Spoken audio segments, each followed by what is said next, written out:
sugar-coated doll is not so pure. My bad, don't give up. You're stepping on me and that got my mama touch you better than that. You're mad, I guess you're mad. Wore my best pajama for this drama. Why you talking like that, like that, like that?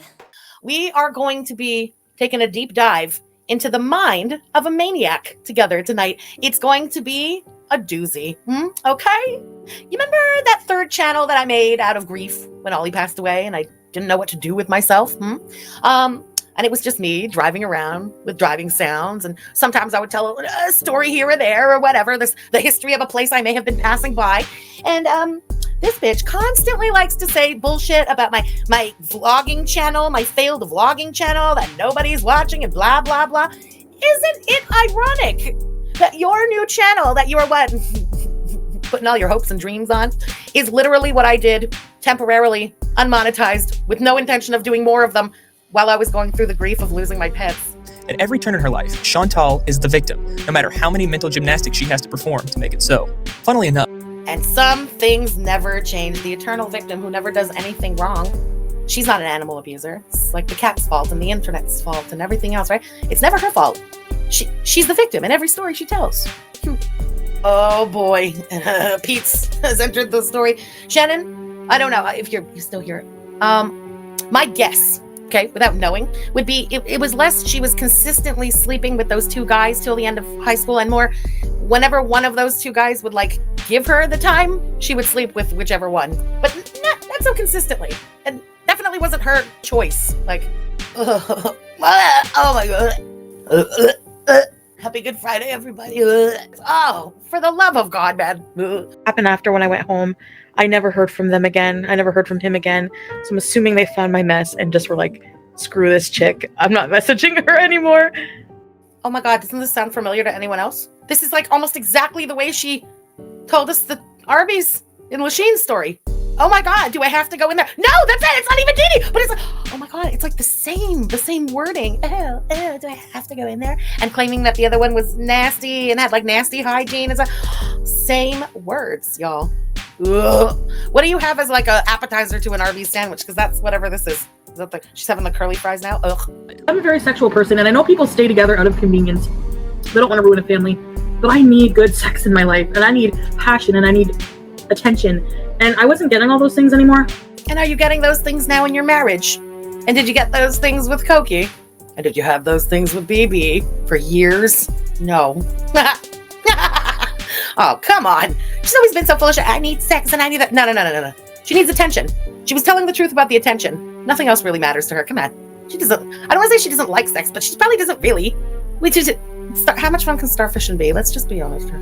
But the biggest catalyst in Chantal's unending downward spiral is her critics. At first, it was just concerned fans and a few random trolls, and as we've seen, that alone cost her more than a few meltdowns. But after she began to heavily moderate her channel's comment section, she was given her own dedicated thread on kiwi farms, causing her meltdowns to become more and more frequent as she couldn't control the narrative.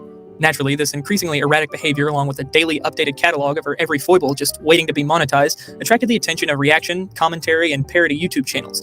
And that's when her rage really kicked into overdrive. The problem is that the vast majority of people don't watch her for her personality. They watch her for the spectacle that she makes out of herself. I absolutely love this video. If I had to pick one video from Chantal's massive catalog to demonstrate why she's a quintessential lol cow, it would be this one. To begin with, she lets the audience know that she's absolutely shocked that people are dragging her into drama, something she would never seek out on her own. For some reason, I'm at the center of this controversy, this drama. People love to bring drama to me. Even though I've said I'm done with it, I don't know why I'm being involved in drama. She then proceeds to tell the audience how she just set off a nuclear drama bomb. And yeah, I filed copyright on this YouTuber today. But she has no idea why she's included in the drama. She never does. She's always the innocent one, right? Doing all the bitch moves, but then crying and wondering, why me? What did I do? Remember, when Freely called her out for behavior, she took it in stride. But when smaller channels do it, it's bullying and an excuse to quit YouTube and her diet. But this time, she was serious. This time, she was going to take Tyler the Creator's advice and just walk away. Of course, the next day she uploaded a video titled I'm Impulsive, tearing apart a slab of ribs and a baked potato alongside Pete's, with a newfound resolve to ignore the hate. I guess I just shouldn't care. I should just do what I want, what makes me happy. Because no matter what I do, there's always going to be somebody who disagrees with it or has something to say about it. Of course, man. It was the whiplash. It's funny seeing it like this all edited together, but it really was like day after day, back and forth, back. She didn't know what the hell she was doing, but she was doing it, as always, all on the internet. So yeah, everyone's gonna have a comment. Everyone's gonna have a criticism, an eye roll, need a neck brace with you. She can't accept the fact that it's her actions that have made people through all these years, think of her the way we do and just react to her the way we do. Where she claimed she was being singled out unfairly for criticism. The article shared tweets from others critical of the video, but all in all, it remained neutral. I'm about 90% sure Chantal reached out to BuzzFeed herself in a bid to expose her critics for what she believes in her deranged mind to be bullying.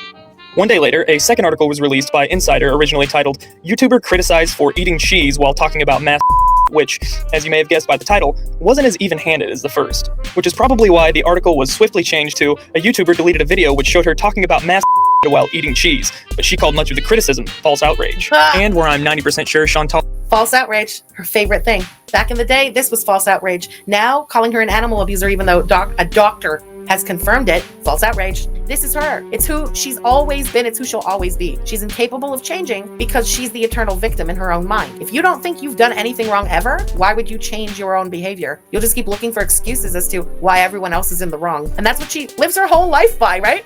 She's incapable of changing because she's the eternal victim in her own mind. If you don't think you've done anything wrong ever, why would you change your own behavior?